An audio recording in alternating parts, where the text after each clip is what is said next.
Thank you, Mr. Mayor. I rise virtually, or stay on my feet virtually, to propose this budget. Before I do so, I would like to pay tribute to Ross Brown, Shabana Cllr, Nick Rowe, Kieran Reid, and all of our wonderful office team who have been doing so much over the past year, not only in dealing with COVID, but also with their work in helping pull together this budget. So a huge thank you to every one of them.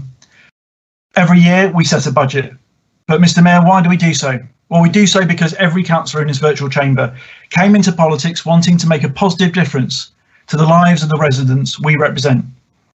Ealing Labour is ambitious for our residents, and that's why this is a budget that invests in our key manifesto promises to our residents, whilst listening to them on what they wanted us to prioritise, protecting the most vulnerable. We're doing so like never before through our COVID-19 work and through our investments in this budget. All of this despite broken government promises and bigger pressures on our budget than ever before. There are three key elements that I want to present to you this evening. First, the context, then this imposed council tax increase, and finally, most importantly, how this budget will improve local lives and protect the most vulnerable in our borough. So firstly, that context. So we went into this pandemic with cuts to our government funding, and for every pound that we used to receive in 2010, we now receive a mere 36 pence. Against that backdrop, we went into the pandemic being asked to be on the front line of delivering key government services to residents, businesses, the community and voluntary sector. And where the gaps appeared, we stepped in, Ealing together to help those self-isolating, PPE for London as a whole, whilst the government failed to get its act together, leading nationally when it came to issuing out business grants, and leading London when it came out to issuing funds to the vital community and voluntary sector and nurseries at a time when they had been forgotten by central government. And all of that on the promise from government that every pound and penny we spent would be covered. Sadly, Mr. Mayor, that promise still has not come to reality. £77 million spent and £9 million still not received. We can't afford to carry such a weight on our shoulders, and if it continues not to be paid, we'll have to dip into our reserves to balance those books. And as if that wasn't bad enough, at November's comprehensive spending review, the Chancellor had the chance to put things right, but instead, I come to my second point. Rishi Sunak's 5% council tax bombshell. Instead of wasting £2 billion on contracts with Tory-linked businesses for services that were or weren't rendered, the Chancellor could have allocated a mere £3.2 million to Ealing's residents to save them the worry of an additional council tax burden. But you know what? He didn't. He prioritised contracts with Conservatives over the constituents we represent. As I've said, the Daily Mail, Express, The Mirror, Independent, BBC all called it out for what it was, a Tory tax bombshell on council taxpayers, as he announced that he expected councils to raise over 64% of the funds that he talked about by themselves. Funds intended to pay for critical frontline services, including adult social care, Ealing's most vulnerable, deemed not important enough for him to foot that bill.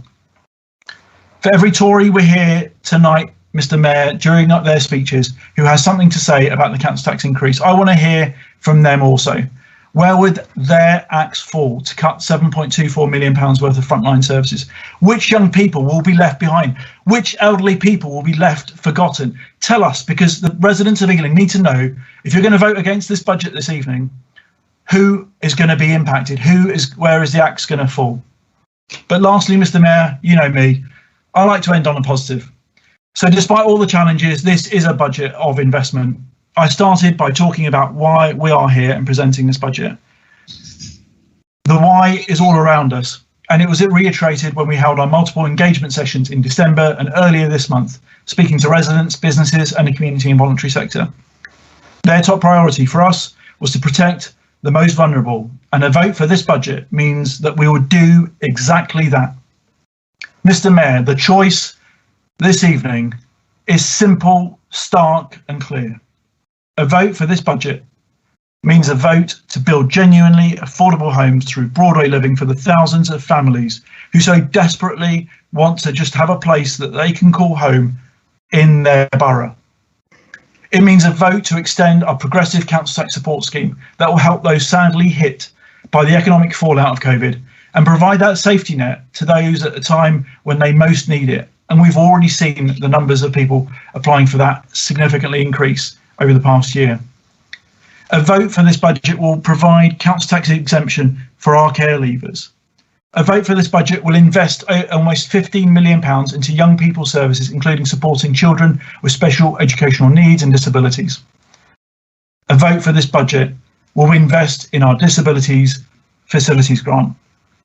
A vote for this budget will invest in our roads and pavements, and a vote for this budget will improve our recycling rates through increased food waste recycling. Mr. Mayor, a vote against this budget tonight is a vote against all of these vital investments, and a vote stating that at the most difficult of times, you don't want to listen to the residents and businesses of Ealing and protect the most vulnerable. Mr. Mayor, the choice is clear. Morally, ethically, I urge colleagues to support this budget this evening. Thank you very much, sir.